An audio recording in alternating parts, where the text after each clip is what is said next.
graça de Jesus que me faz caminhar. É o amor do Pai que me faz viver. O poder do Espírito está sobre mim e me faz vencer. E me faz vencer. É a graça de Jesus que me faz caminhar. É o amor do Pai que me faz viver. O poder do Espírito está sobre mim e me faz vencer. E me faz vencer. Não há nada no mundo maior que o meu Deus. Todo o universo está em suas mãos. Ele é o Alfa e o Ômega. Os seus olhos de graça estão sobre mim. Ele se importa e me conhece bem. Ele é o Deus da minha vida, da minha vida. Vida, vida, vida. É a graça de Jesus que me faz caminhar. É o amor do Pai que me faz viver. O poder do Espírito está sobre mim e me faz vencer. E me faz vencer. Não há nada no mundo maior que o meu Deus. Todo o universo está em suas mãos. Ele é o Alfa e o Ômega. Os seus olhos de graça estão sobre mim. Ele se importa e me conhece bem. Ele é o Deus da minha vida.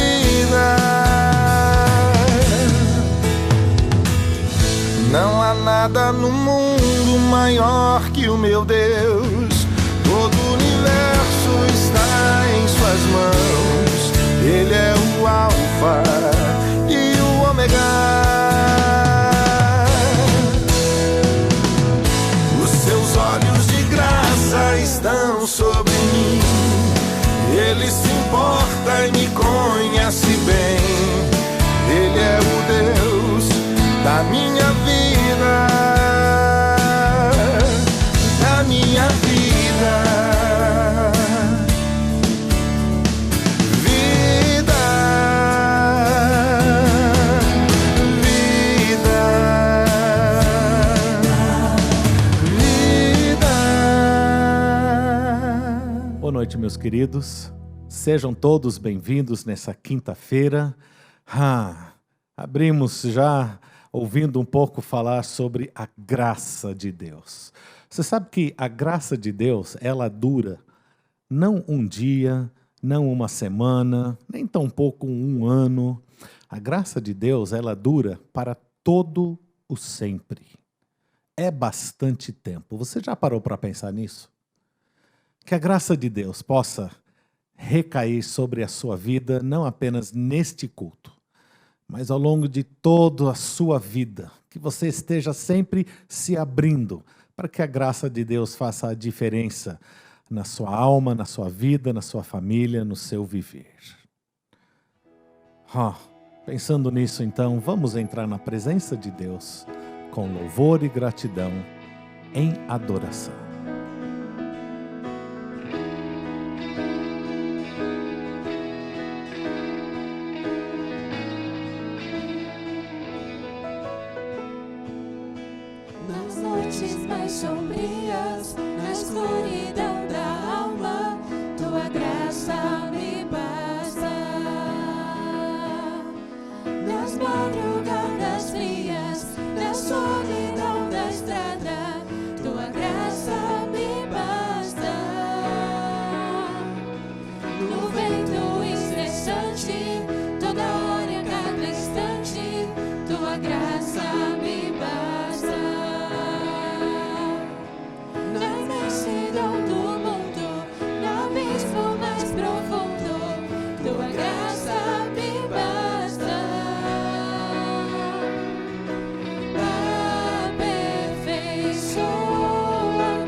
Efésios capítulo 2, a partir do primeiro versículo, também fala um pouco sobre a graça de Deus. Vamos acompanhar esse trecho da carta de Paulo aos Efésios.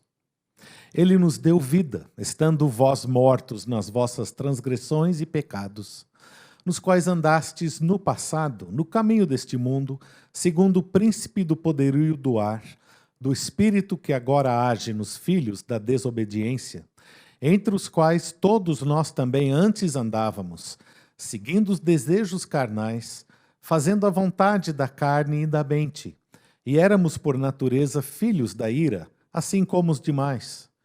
Mas Deus, que é rico em misericórdia, pelo imenso amor com que nos amou, estando nós ainda mortos em nossos pecados, deu-nos vida juntamente com Cristo. Pela graça sois salvos. E nos ressuscitou juntamente com Ele, e com Ele nos fez assentar nas regiões celestiais em Cristo Jesus, para mostrar nos séculos vindouros a suprema riqueza da sua graça, pela sua bondade para conosco em Cristo Jesus. Porque pela graça sois salvos, por meio da fé, e isso não vem de vós, é dom de Deus. Não vem das obras para que ninguém se orgulhe, pois fomos feitos por Ele, criados em Cristo Jesus para as boas obras, previamente preparadas por Deus, para que andássemos nelas. Oh, meu querido, minha querida, que promessa, que coisa fantástica. Nós fomos criados por Deus para nós recebermos a sua graça, e em resposta, a nossa vida é uma de boas obras. A boas obras não leva à salvação, é consequência da graça salvífica que nós temos em Cristo Jesus. Curva sua cabeça comigo e vamos agradecer. Ó Pai, nesta noite nós somos gratos pela sua graça derramada sobre cada uma das nossas vidas. Venha, Senhor, agora estar se encontrando conosco nesse culto. Nós queremos vê-lo e ouvi-lo para melhor servi-lo, é o que pedimos em nome de Jesus. Amém. Meus queridos, nós temos o privilégio sempre de trazer para Deus aquilo que está dentro dos nossos corações. Deus anseia ouvir as nossas orações, não apenas as petições, mas a gratidão, a expressão de louvor. Deus quer se encontrar conosco através da oração. É um momento de comunhão com Ele, é uma conversa onde nós falamos e ouvimos ao mesmo tempo. Esse é o momento onde nós podemos apresentar para Deus alguns motivos concernentes à nossa igreja, alguns motivos também que você carrega no seu coração. Use desse espaço de tempo para você poder apresentar para Deus esses motivos, aquilo que também está no seu coração. Busque Ele em oração e ouça-o, pois Ele está pronto não apenas para ouvir, mas para responder também.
Ó Pai, nesta noite, apresentamos, Senhor, diante do Teu altar, cada um que está nos assistindo nessa noite.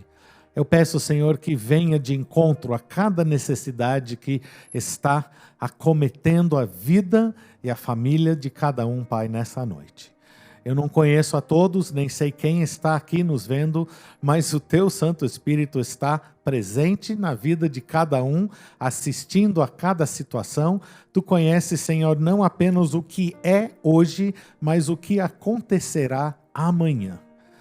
E é baseado nisto, Pai, no Seu grande poder e no Seu infinito amor, que nós agora colocamos nas Tuas mãos. Cada pessoa e cada família. Eu também, Pai, quero colocar a nossa igreja nos seus vários aspectos nas Tuas mãos. Lembramos, Senhor, da nossa liderança pastoral. Que esteja cobrindo, Senhor, a nossa liderança pastoral e da nossa liderança leiga também, com o Teu Espírito Santo, nos dando, Senhor, a Sua visão, a Sua perspectiva, a Sua sabedoria, o Seu discernimento, para melhor conduzir e sermos usados para assistir a todos que se achegam aqui, ou fisicamente, presencialmente ou virtualmente. Nos usa, Senhor, para engrandecer o Teu nome entre todos que buscam a Ti por intermédio desta igreja. Eu peço, Senhor, pelos ministérios no seu desenvolvimento. Pai, nós temos tido e sofrido muitas modificações ao longo desses meses e pedimos, Senhor, ainda que nós possamos atingir as reais necessidades com as ferramentas que já alcançamos e nos mostra, Senhor, novos caminhos para nós podermos continuamente atender o Teu povo que aqui chega, Pai. Lembramos dos nossos missionários que, como nós, somos feitos de carne e osso e que vivem, Senhor, situações de alegria, de tristeza, de abundância e de desafio. E nós pedimos, Senhor, que esteja cuidando de cada lar, cada família, cada situação. Use, Senhor, os Teus servos na propagação do Teu Evangelho, onde cada um está inserido. E pedimos isso, Pai. Ó Senhor, colocamos as famílias de volta nas Tuas mãos. As famílias, Senhor, que estão conectadas de uma forma ou outra à nossa igreja. Como família, nós buscamos a Ti, Senhor. Nós proclamamos, Senhor, nesta noite, que nossas famílias são famílias dedicadas ao serviço do Teu reino. E que isso seja uma realidade nas nossas famílias, cada uma delas, Senhor. Colocamos isso nas Tuas mãos, gratos em nome de Jesus. Amém. Nessa noite nós temos o privilégio de receber o seminarista Zinho Ziderlan. Na verdade, o Zinho já é formado bacharel em teologia pela nossa faculdade aqui de Campinas e ele tem atuado na nossa igreja junto à nova geração desde o ano passado. É uma alegria recebê-lo, meu querido, que Deus o abençoe e o use grandemente na ministração da palavra. O Zinho vai estar falando para nós, a partir do livro do profeta Jonas, o triunfo da graça, é o nome da série que hoje ele começa, e nessa noite ele vai estar desenvolvendo o tema Resgatado pela Graça. Zinho, a palavra é sua. Meus irmãos, boa noite, graça e paz a todos vocês. Nós vamos, nestas próximas 4 quintas-feiras, iniciar uma série nova de estudos bíblicos. Vamos desfrutar do livro do profeta Jonas. Livro muito conhecido por você, que nos acompanha como membro desta igreja, mas também a você que nos visita. Quem nunca ouviu falar de Jonas? Pensando no ambiente que vivemos, nos tempos em que estamos passando, o livro de Jonas se faz muito oportuno para nós neste tempo. E o tema dessa série, que nós iremos nas próximas 4 quintas-feiras passear juntos, é o triunfo da graça. Nós vamos falar de uma graça que triunfa, de uma graça que apesar de nós triunfa, que apesar do mundo triunfa, do sistema, do pecado, do diabo, é uma graça triunfante. E o meu desejo é que ao final desta série, eu e você possamos sair mais confiantes nesta graça que triunfa, nos deleitando nesta graça que triunfa. Por isso eu quero encorajar você, a partir de hoje, a caminhar conosco nesta aventura, à luz do livro de Jonas, na qual nós vamos mergulhar, literalmente, mergulhar nas águas pelas quais nós temos acesso à graça de Deus aqui na sua palavra. Então pega a sua Bíblia, livro de Jonas, capítulo 1. Hoje vamos investigar, ler e investigar e tirar algumas lições do capítulo 1 do livro de Jonas. Pega a sua Bíblia, capítulo 1 do livro de Jonas. Vou fazer a leitura. A palavra do Senhor veio a Jonas, filho de Amitai. Vai agora à grande cidade de Nínive e prega contra ela, porque a sua maldade subiu até mim. Jonas, porém, fugiu da presença do Senhor, na direção de Tarsis. Descendo para Jope, achou um navio que ia para Tarsis. Pagou a passagem e embarcou nele, a fim de ir para Tarsis, fugindo da presença do Senhor. Mas o Senhor enviou um forte vento sobre o mar e caiu uma tempestade violenta, de modo que o navio estava a ponto de se despedaçar. Então os marinheiros tiveram tanto medo, que cada um clamou ao seu Deus, e atiraram a carga do navio no mar, para deixá-lo mais leve. Mas Jonas havia descido ao porão do navio, e tendo-se deitado, dormia profundamente. O capitão dirigiu-se a ele e disse-lhes: que fazes tu dormindo? Levanta-te, clama ao teu Deus, talvez assim ele se lembre de nós para que não morramos. E cada um dizia ao seu companheiro: vinde e lancemos sortes, para sabermos quem é o culpado por essa tragédia que nos sobreveio. Então lançaram as sortes, e a sorte caiu sobre Jonas. Verso 8. Então lhe disseram: declara-nos agora, por culpa de quem nos sobreveio essa tragédia. Que ocupação é a tua? De onde vens? Qual é a tua terra? E de que povo tu és? E ele lhes respondeu: eu sou hebreu, adorador do Senhor, o Deus do céu que fez o mar e a terra seca. Então os homens ficaram com muito medo e disseram: que é isso que fizeste? Os homens sabiam que ele fugia da presença do Senhor, pois ele havia contado. Verso 11. Ainda lhe perguntaram: que te faremos para que o mar se acalme? Pois o mar ia se tornando cada vez mais tempestuoso. Ele respondeu: pegai-me e lançai-me ao mar, e ele se aquietará. Pois sei que esta grande tempestade, meus irmãos, esta grande tempestade vos sobreveio por minha causa. Entretanto, os homens se esforçavam com os remos para voltar à terra, mas não conseguiam, porque o mar ficava cada vez mais violento. Por isso clamaram ao Senhor e disseram: nós te rogamos, ó Senhor, que não morramos por causa da vida deste homem, e que não nos culpe pelo sangue inocente, porque tu fizeste o que te agrada, ó Senhor. Então pegaram Jonas e o lançaram ao mar, e o mar cessou a sua fúria. Os homens temeram o Senhor com grande temor. Então ofereceram sacrifícios ao Senhor e fizeram votos. 17. Então o Senhor preparou um grande peixe para que engolisse Jonas. E ele ficou 3 dias e 3 noites no ventre do peixe. Vamos orar? Deus de amor, nós bendizemos e louvamos o teu nome por este dia. Senhor, obrigado pela oportunidade de meditarmos e aprendermos na tua palavra sobre quem o Senhor é, a obra das suas mãos. Senhor, nos ajude a caminhar com excelência no poder do Espírito Santo durante essa série na qual nós vamos estudar o livro do teu profeta Jonas. Abre os nossos corações, nossas mentes, para que o Espírito possa aplicar essa palavra em nossas vidas. Oramos assim em nome de Jesus Cristo. Amém, amém e amém. Meus irmãos, estamos diante de um livro, tal como muito conhecido por nós, de muita influência, de muito poder, de muita maravilha.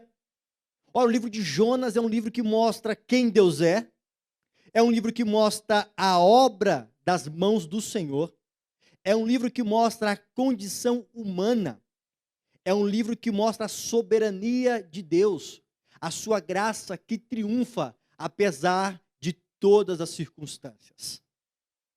E eu quero preparar o terreno junto a você, para que mais à frente possamos pensar em algumas lições deste lindo capítulo 1 de Jonas. Quero preparar o terreno antes de lançar a semente.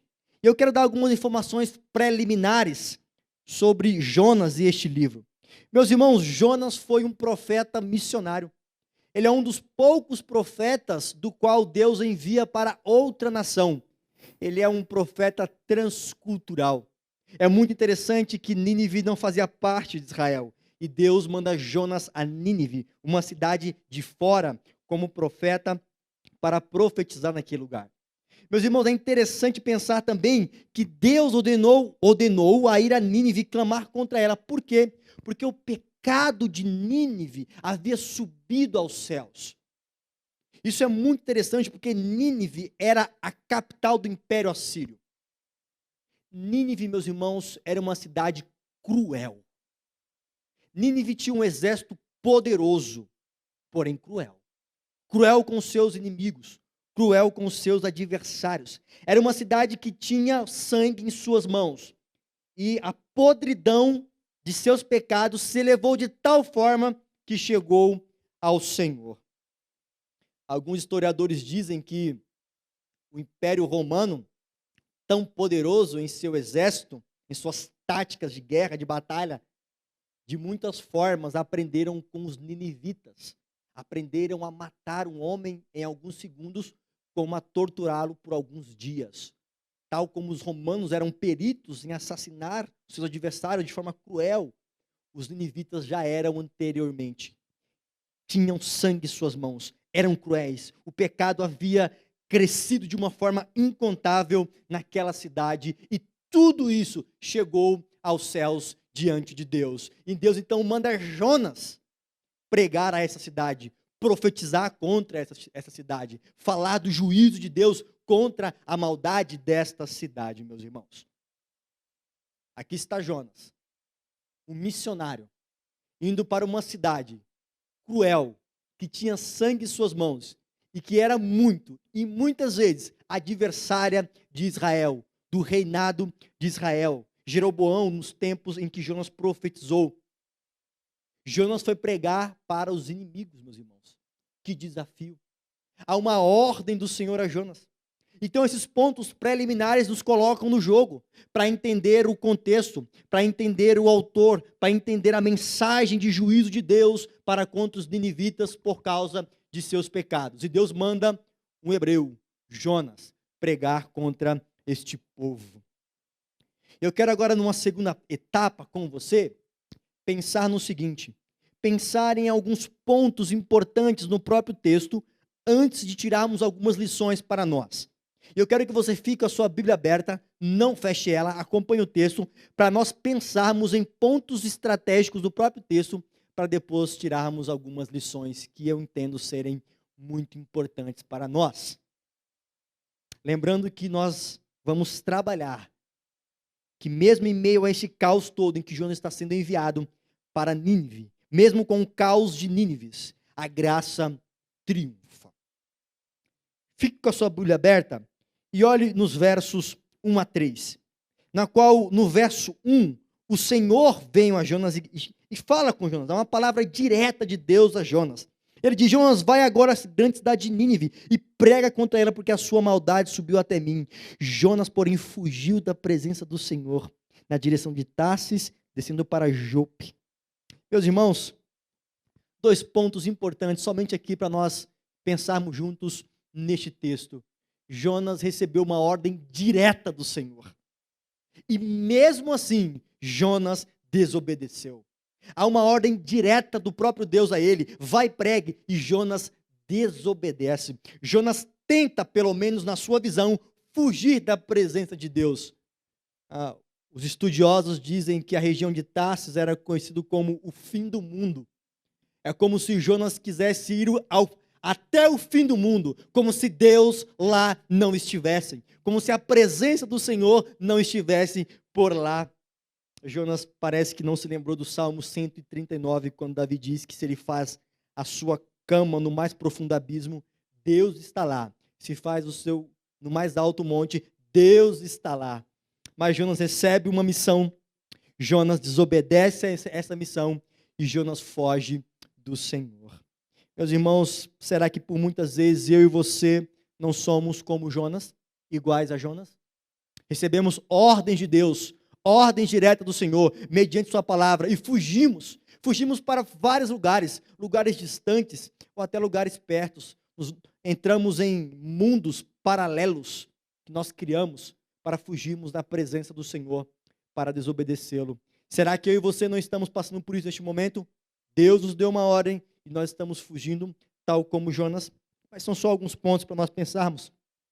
Nos versos 4, 14, ainda na sua Bíblia, com ela aberta, meus irmãos, é interessante que Deus faz soprar o vento. Deus está observando o agir de Jonas. Deus levanta a tempestade, Deus levanta o vento, para que este vento vá de encontro ao barco aonde Jonas está. Meus irmãos, há um ensino claro na Escritura, de que Deus governa de forma soberana a natureza, a criação, a obra das suas mãos. Não há nada que seja fora do controle soberano de Deus. Na nossa vida não é diferente. Quando as tempestades se levantam, sejam elas causadas por nossas escolhas ou não, não importa. Deus está no controle. Deus levanta essas tempestades. Não o diabo, não o pecado, não o mundo, mas é o próprio Deus que nos trata como filhos e por nos disciplinarmos às vezes, o próprio Senhor levanta a tempestade. Deus faz o vento se levantar. Deus faz a tempestade se levantar, meus irmãos. E isso não é para nos assustar, mas para nos encorajar a confiar neste Deus e nesta graça que triunfa. Mas há ainda um ponto importante dos versos 4 a 14, no que diz respeito à omissão de Jonas. Meus irmãos, Jonas é omisso.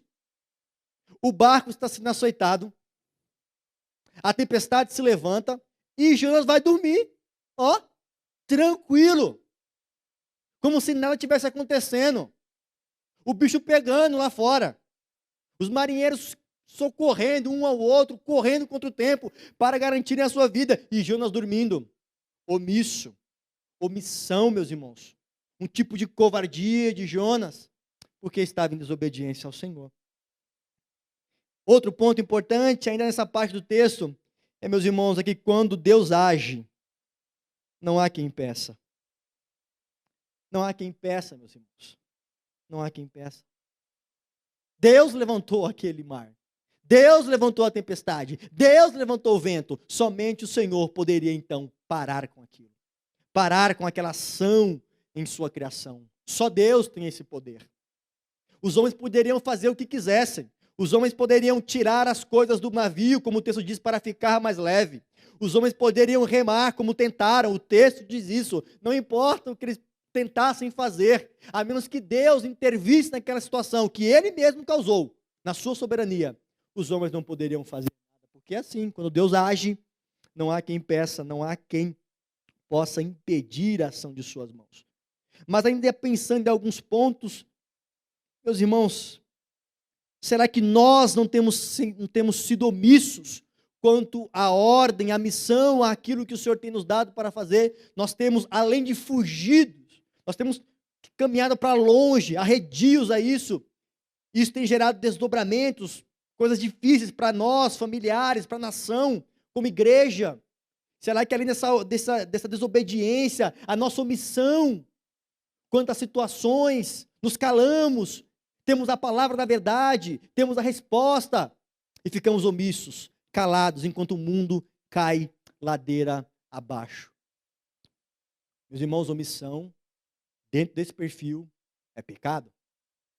É pecado. Nós temos a verdade, nós temos a palavra, nós temos uma resposta para esse mundo que está em uma grande tempestade. Mas nos versos 15 ao verso 17, mais um ponto somente para nós pensarmos. Meus irmãos, no final do verso 17, com a sua Bíblia aberta, diz que então o Senhor fez com que um grande peixe engolisse Jonas, e ele ficou dentro do peixe 3 dias e 3 noites. Meus irmãos, a graça triunfou, apesar de Jonas, apesar dos homens, apesar do pecado, apesar das circunstâncias. Deus proveu um resgate. Grave bem isso. Deus proveu um resgate. Deus não trouxe um outro barco para Jonas, um iate, luxo.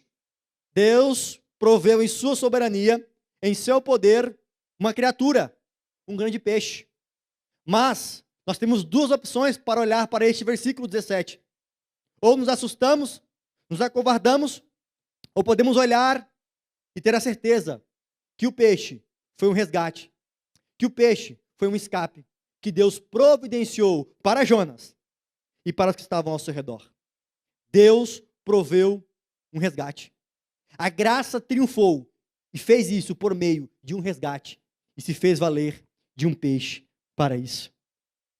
E eu quero nesses minutos finais, meus irmãos, além de pensar nas questões introdutórias que falamos, além de pensar nesses pontos que eu creio serem importantes para preparar o terreno na qual nós vamos entrar agora e jogar a semente, através de algumas lições que o texto nos ensina, acerca e sobre essa graça que triunfa, apesar de tudo, apesar de todos, quando tudo diz que não, quando as circunstâncias são contrárias, quando o mundo diz que não, o sistema diz que não, o diabo diz que não, nós mesmos dissemos que não, apesar de tudo isso, Deus, que é soberano, triunfa graciosamente. Eu quero encorajar você. Eu quero encorajar você, meu irmão, a permanecer firme e se agarrar nessa esperança, nessa graça que triunfa. E eu quero deixar 3 lições neste primeiro episódio dessa série, aqui no capítulo 1. 3 lições que eu creio serem fundamentais para nós desfrutarmos dessa graça que triunfa. A primeira lição se encontra nos versos 1 ao verso 3, que diz o seguinte: a graça triunfa mesmo quando somos arredios e duros de coração, meus irmãos. Queridos, a graça triunfa apesar de nós, apesar de nosso coração arredio, obstinado, desobediente. A graça não necessita de nós para nada, nos usa para isso, mas o Senhor é soberano. O Senhor triunfa até sobre nossos corações arredios, tal como aconteceu aqui no caso de Jonas. Nós vamos ver isso nos próximos capítulos. Meus irmãos, a graça triunfa mesmo quando somos arredios e duros de coração. E a graça nos resgata, tal como Deus resgatou Jonas se valendo daquele peixe. Deus nos resgatou, meus irmãos. Apesar de nossos corações caídos, de nossa maldade, de nosso pecado, de nossa desobediência, Deus nos resgatou em Cristo. Deus nos resgatou em Cristo, meus irmãos. Deus proveu um resgate para mim e para você. Quando o mar estava se levantando, quando a tempestade era maior do que nós poderíamos suportar, quando a morte se levantava contra nós face a face, Deus proveu um resgate. E o nosso resgate não foi um peixe, como no caso de Jonas, mas foi Cristo, o Cordeiro de Deus. A graça triunfou através de um resgate na vida de Jonas e na minha e na sua vida, no Cordeiro Jesus. Mas tem uma segunda lição que eu quero encorajar você. Versos 4 a 14. A segunda lição é que a graça triunfa mesmo quando não há esperança, meus irmãos. Não havia esperança para os marinheiros, estavam desesperados, não havia o que fazer, como eu disse anteriormente, não havia saída, escape, não haviam. O texto diz que eles clamaram aos seus deuses, deuses falsos, religiões falsas, e não puderam fazer nada porque estão mortos. Porque assim também nos nossos dias, clamamos, buscamos às vezes, confiamos em coisas, em pessoas, em filosofias e em ideologias, em deuses falsos, ídolos. E aí não vai haver esperança, não há esperança. Mas o texto diz que esses homens, após a confissão de Jonas, clamaram a Deus. E Deus então fez com que aquele mar se acalmasse, meus irmãos. Porque é assim que Deus faz. Porque a graça triunfa, mesmo quando não há esperança. Queridos, Deus nos resgatou, como eu disse anteriormente, em Cristo. E nos deu viva esperança. Não havia esperança para estes homens ali naquele momento, antes de clamarem a Deus. Assim como também não havia esperança para nós, para você e para mim. Mas em Cristo, no resgate que Deus propôs, que Deus fez em Cristo por mim e por você, agora sim, meus irmãos, além desse resgate em Cristo, há uma viva esperança. O mar se acalma, a tempestade se cala, tudo se acalma diante de Cristo, porque Ele nos dá uma viva esperança, não uma esperança morta, mas uma esperança que ressuscitou, está viva e reina. Deus nos resgatou em Cristo e nos deu viva esperança. A graça triunfou. E a terceira e última lição, meus irmãos, é que a graça triunfa, versículos 15 ao 17, mesmo quando não há saída, mesmo quando não há escape, mesmo quando não há o que fazer mais. Queridos, Deus nos resgatou em Cristo, como eu disse anteriormente, nos deu uma viva esperança e Deus nos deu uma nova oportunidade. Estávamos mortos, nossos pecados e delitos, éramos filhos da ira, estávamos escravizados pelo pecado, pelo diabo, pelas vãs filosofias, mas neste resgate, através dessa graça que triunfa, Deus nos deu uma viva esperança e Deus nos deu uma nova oportunidade. Deus deu a Jonas, naquele peixe, uma nova oportunidade, na qual nós vamos meditar na próxima quinta-feira, no capítulo 2. E Deus também nos deu uma nova oportunidade. Quando nos resgatou em Cristo, nos deu uma viva esperança, nos deu uma nova oportunidade. A minha oração é que essas lições sejam aplicadas aos nossos corações. É que nós possamos lembrar que a graça triunfa, meus irmãos, apesar de tudo e apesar de todos. Lembrar você e a mim, nos apegarmos a essas lições que Deus nos resgatou do diabo, do pecado, de nós mesmos, nos resgatou para si mesmo, em Cristo Jesus, através do Cordeiro, e não mais de um peixe, como fez com Jonas. Que Deus nos deu uma viva esperança, mesmo quando o mar e a tempestade estavam de pé, fortes, temerosos, mas Deus nos deu uma viva esperança em Cristo, neste resgate. E a graça triunfa nessa tríade, quando Deus nos dá uma nova oportunidade, como deu a Jonas. Que Deus abençoe sua vida, que Deus abençoe sua família. Eu quero encorajar você a meditar nessa palavra durante essa semana, e quinta-feira que vem, nós vamos nos encontrar para falarmos do capítulo 2, na oração de Jonas. Vamos orar? Deus, louvamos o teu nome, obrigado porque nós temos acesso, Senhor, e podemos desfrutar dessa graça que triunfa. Uma graça que triunfa apesar dos nossos corações duros, arredios, obstinados.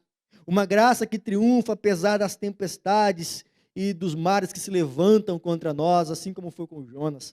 Uma graça que triunfa quando nos resgata em Cristo, nos dá viva esperança. E uma graça que triunfa quando nos dá uma nova oportunidade em Cristo Jesus. Senhor, ser conosco nesta noite, ser com o teu povo durante essa semana. Faça essa oração em nome de Jesus, aquele que vive e reina contigo e com o Espírito, um só Deus, agora e sempre. Amém, amém e amém. Deus abençoe, meus irmãos. Muito obrigado, meu querido irmãozinho. Deus continue a usá-lo grandemente, como tem usado ainda nessa noite. Que estas palavras possam encontrar moradia em nossos corações.